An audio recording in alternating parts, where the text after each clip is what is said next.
Militants from the self-declared Islamic State in Iraq have been killing their way through that country, warning non-Muslims to convert or die. And until now, the U.S. has stood back. Critics say President Obama badly underestimated the strength of the Islamist fighters.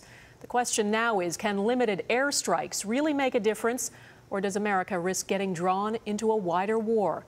Paul Johnson has that story. Earlier this week, one Iraqi in the area cried to the world, "There is no one coming to help." Well, today America is coming to help.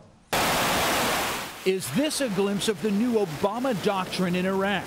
That the U.S. military will now intervene militarily in that country's civil war, but only to protect civilians and U.S. interests, and only from the air. As Commander-in-Chief, I will not allow the United States to be dragged into fighting another war in Iraq. The attacks are a turning point in Obama's foreign policy. We're leaving behind a sovereign, stable, and self-reliant Iraq.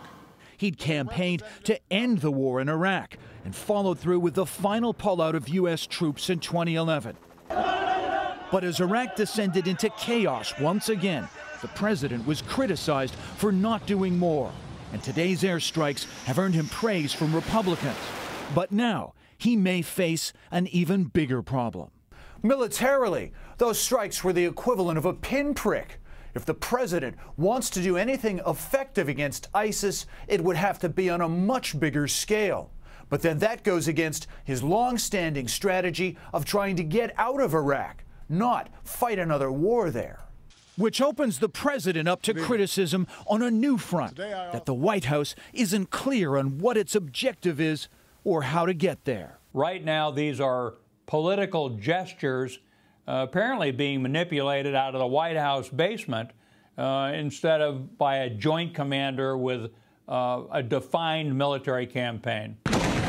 Military experts say ISIS right now appears to be well-funded and equipped, has strong support from local tribes, and just recently took control of a strategic dam.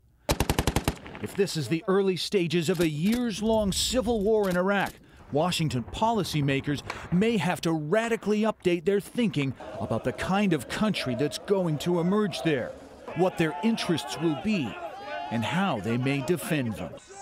Paul Johnson, Global News, Washington.